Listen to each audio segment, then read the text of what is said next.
Hello students, मैं हूँ Vaishali. Achievers online classes में आपका स्वागत है। आज हम प्रोनाउन पार्ट 3 पढ़ेंगे। पार्ट 1 और पार्ट 2 के लिंक्स डिस्क्रिप्शन में अवेलेबल हैं।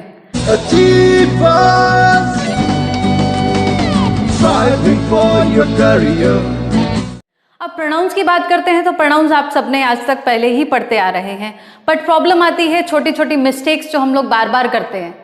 Today will start with the next part, personal pronoun.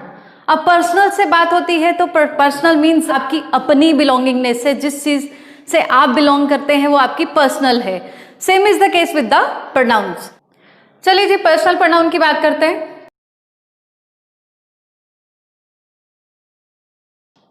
जैसा कि मैंने आपको बताया कि पर्सनल प्रोनाउन क्या है, आपका अपना personal. Same is the case with the pronounce. अब प्रोनाउंस में हमारे पास 3 पर्सन्स हैं, जो आप सबको पता ही है कौन कौन से हमारे पर्सन्स हैं। इसके लिए मैं आपके लिए एक चार्ट बना रही हूं। चार्ट में आपका यहां आएंगे आपके पर्सन्स, जिनको हम लोग नॉमिनेटिव केस में रखेंगे।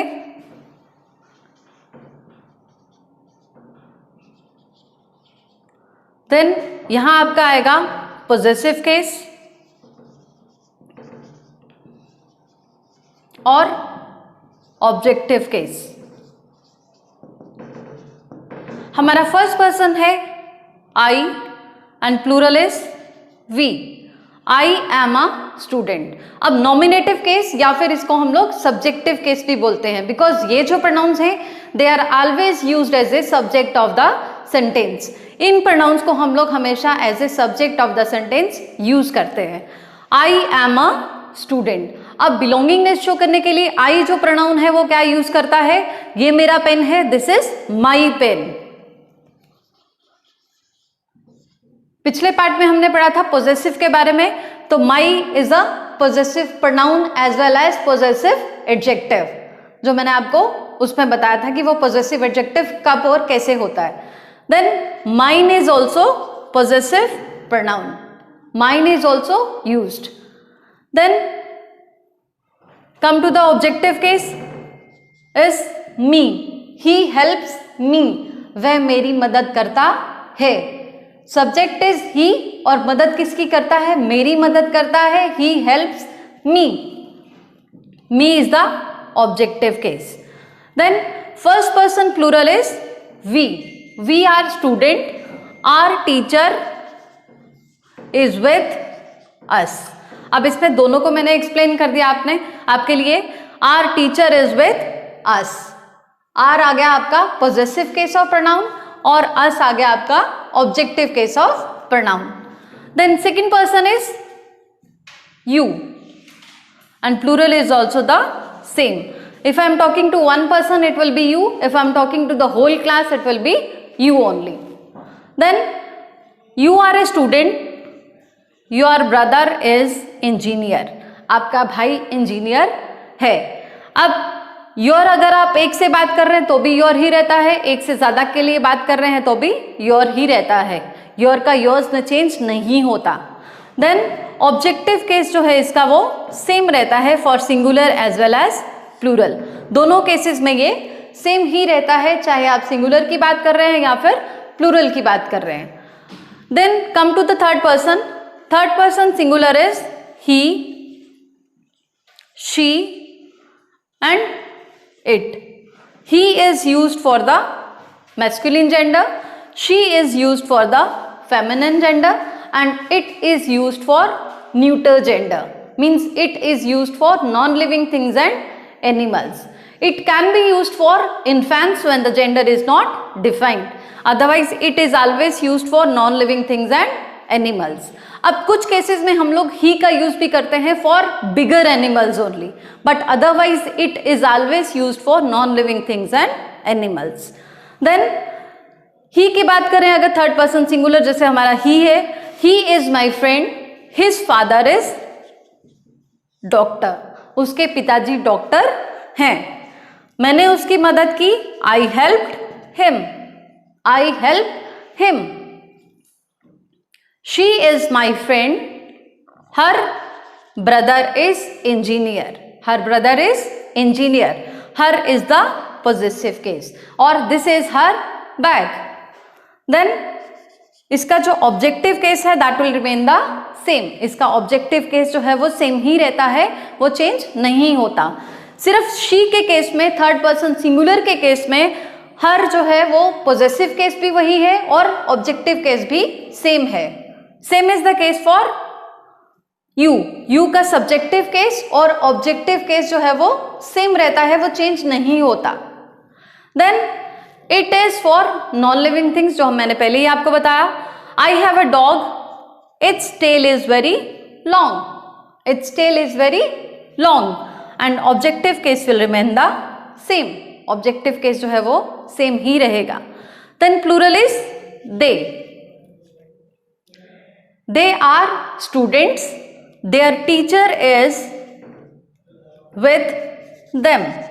अब इसी सेंटेंस में दोनों आ गए, पॉजेसिव केस भी आ गया और ऑब्जेक्टिव केस भी आ गया। अब इस केस में आपको सबसे पहले ये ध्यान रखना है, जो मैंने आपके लिए इतना बड़ा चार्ट बनाया है, सबको आता है, सबको पता है, बट कंफ्यूजन यही आती है कि कहाँ हमने सब्जेक्टिव केस के प्रोनाउंस यूज करने हैं और कहाँ ऑब्जेक्टिव केस के प्रोनाउंस यूज करने हैं। बिकॉज होता यह है कि spoken part and the written part are totally different. Spoken में तो जो आप बोल रहे हो दूसरे को समझ आ जाता है, चाहे वो गलत है या सही है। फॉर एग्जाम्पल, इफ यू से ही is taller than me,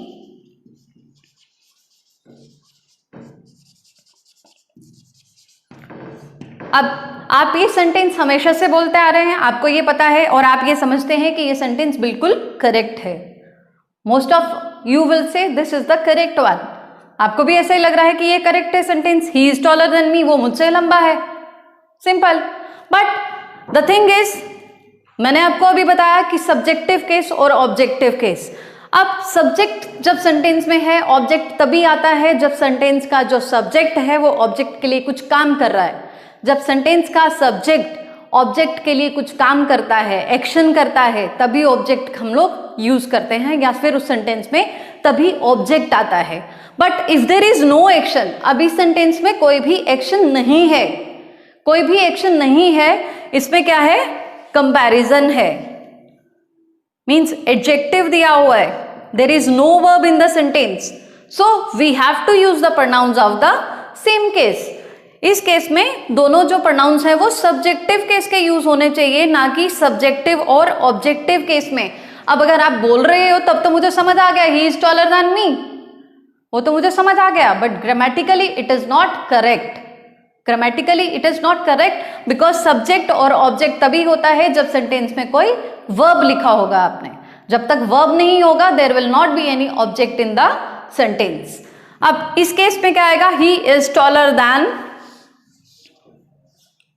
I, not me.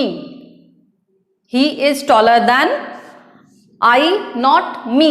Because both the pronouns has to be in the subjective case, ना कि subjective और objective case में। अब ये तो pronouns की बात हो रही है तो इस तरह से लिखा। जैसे कि अभी बात हो रही थी सब्जेक्टिव और ऑब्जेक्टिव केस की, तो जरूरी नहीं है कि आपके सेंटेंस में दोनों के दोनों प्रोनाउंस हों।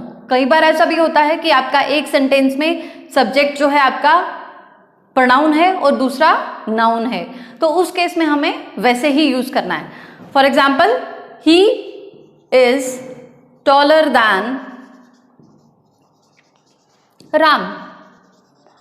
अब नाम जो है वो तो वैसा का वैसा ही रहेगा, बट अगर प्रोनाउंस की बात हो रही है तो दोनों प्रोनाउंस जो है वो सब्जेक्टिव केस में ही यूज किए जाएंगे। देन उसके बाद चलते हैं कि अगर आपके एक सेंटेंस में एक से ज्यादा प्रोनाउंस हैं, एक से ज्यादा प्रोनाउंस हैं, मींस तीनों पर्सन के प्रोनाउंस जो है वो आपके एक ही सेंटेंस में दिए हैं, तो उनकी फॉर्मेशन कैसे रहेगी।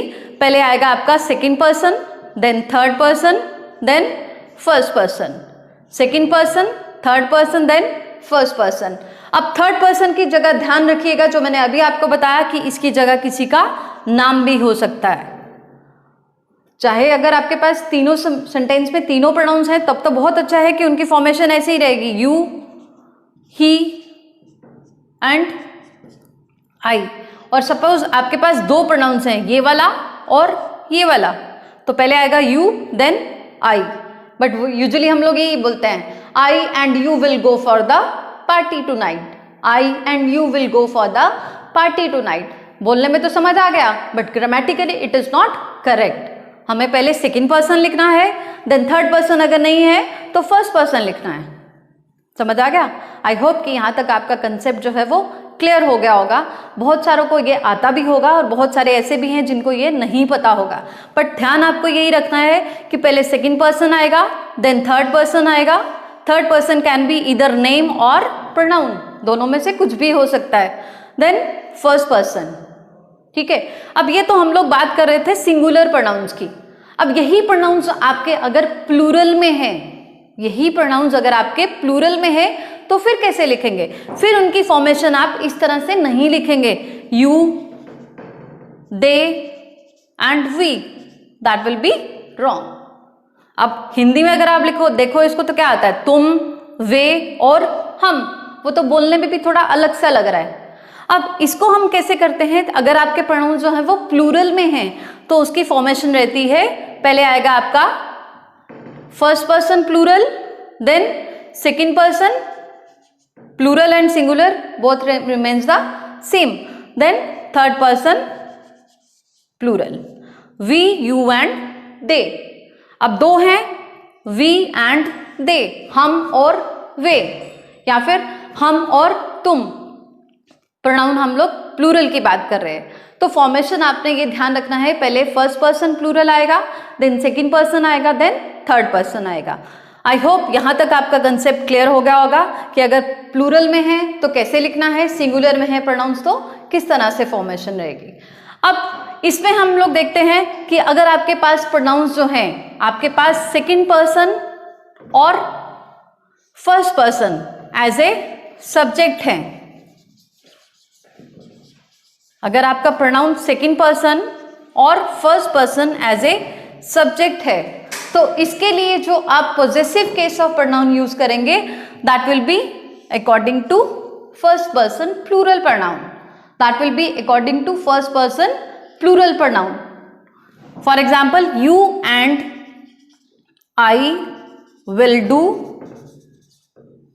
Are work, you and I will do our work. हमने pronoun first person plural use करना है, बिकॉज आई है तो हम लोग आर यूज कर रहे हैं। अगर आई नहीं होता, कोई और होता प्रोनाउन, तो हम लोग उसके अकॉर्डिंगली ही इसको यूज करते।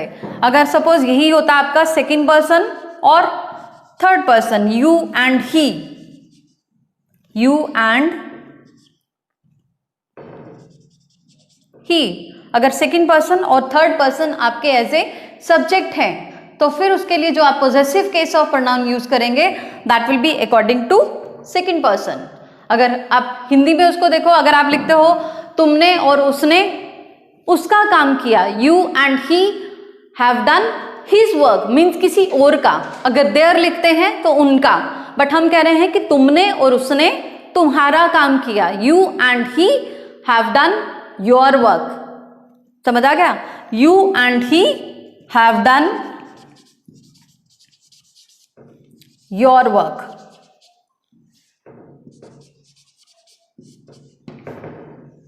अब दोनों चीजों का आपको ध्यान रखना है। अगर सेकंड पर्सन और फर्स्ट पर्सन आपके सब्जेक्ट्स हैं तो प्रोनाउन जो है पॉजेसिव केस ऑफ प्रोनाउन जो यूज करेंगे that will be first person plural pronoun. और अगर आपके सब्जेक्ट में सेकंड पर्सन और third person as a subject है तो उसके लिए जो आप प्रोनाउन यूज करेंगे that will B second person only. अब इन्हीं प्रोनाउंस की बात कर रहे हैं हम लोग, तो आगे देखिए, अगर एंड से हम लोग प्रोनाउंस को जोड़ते हैं, अगर एंड से हम लोग दो प्रोनाउंस को जोड़ते हैं, they have to be in the same case. अगर आप एंड कंजक्शन से दो प्रोनाउंस को जोड़ रहे हैं, दो प्रोनाउंस को जोड़ रहे हैं,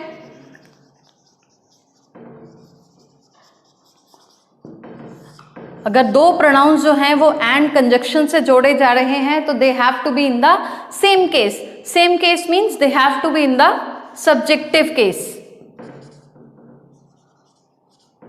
for example, he and she are brother and sister. He and she are brother and sister. अब इसको ही एंड हर लिखेंगे तो that will be wrong. he and her are wrong. Both the pronouns have to be in the same case. दोनों pronouns को हमने same case में लिखना है, मीन सब्जेक्टिव केस में ही लिखना है. देन टू बी की फॉर्म्स के बाद अगर आप प्रोनाउंस का यूज कर रहे हैं, टू बी की forms means is, am, are, was, were, इनके बाद अगर आप प्रोनाउंस यूज कर रहे हैं, इनके बाद अगर आप प्रोनाउंस यूज कर रहे हैं, they have to be in the subjective case. अगर तो किसी का नाम है तो वो वैसा का वैसा ही रहेगा, और अगर प्रोनाउन की बात कर रहे हैं तो it has to be in the subjective case. For example, it was me who helped you. It was me who helped you. अब मी क्या है यहाँ? ऑब्जेक्टिव केस ऑफ प्रोनाउन, जो कि हमने नहीं यूज करना है. It will B it was I, it was I who help you. और अगर किसी पर्सन का नाम लिखा है तो it was Rohan who helped you. उसमें हमने प्रोनाउन की जगह नाउन लिखना है. बट अगर प्रोनाउन की बात हो रही है तो it has to be in the subjective case only. ठीक है, आई होप यहां तक आपका कंसेप्ट क्लियर हो गया होगा कि प्रोनाउंस की बात हो रही है तो किस तरह से प्रोनाउंस का यूज करना है. किसी का नाम है तो वो वैसा का वैसा ही रहेगा. अब कुछ ऐसे वर्ड्स हैं जैसे प्रीपोजिशंस हैं या फिर लेट है. प्रीपोजिशन के बाद हमेशा जो प्रोनाउन यूज करते हैं, प्रीपोजिशन के बाद हमेशा objective case of pronoun use किया जाता है.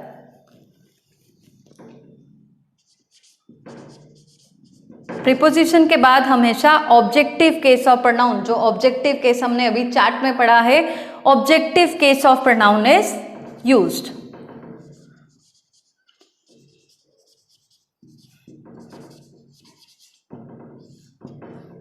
प्रीपोजिशन के बाद हमेशा objective case of pronoun use किया जाता है. देन उसके बाद लेट के बाद हमेशा objective case of pronoun use किया जाता है.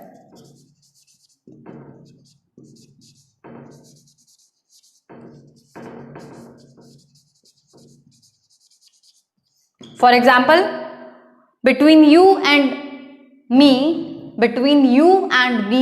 he is fickle minded. Between you and I नहीं लिखेंगे, between you and me. ठीक है, he came in front of me, उसमें he came in front of I नहीं लिखेंगे. ठीक है, देन let के बाद तो हमेशा हम लोग ऑब्जेक्टिव केस ऑफ प्रोनाउन ही यूज करते हैं. Let they come in, that will be wrong. समझने में तो समझ आ रहा है, लेट दे कम इन, उनको अंदर आने दीजिए, बट रिटन पार्ट में it is not correct. It will B let them come, let us go, let him play, let her do. ठीक है, इस तरह से यूज करेंगे. आई होप कि जो पर्सनल प्रोनाउन का चार्ट है ये आपको अच्छे तरह से समझ आ गया होगा, और नेक्स्ट टाइम आप कोई भी इसमें मिस्टेक नहीं करेंगे. नेक्स्ट टाइम फिर से लेके आएंगे आपके लिए next part. Stay home, stay safe. Jai Hind. Striving for your career.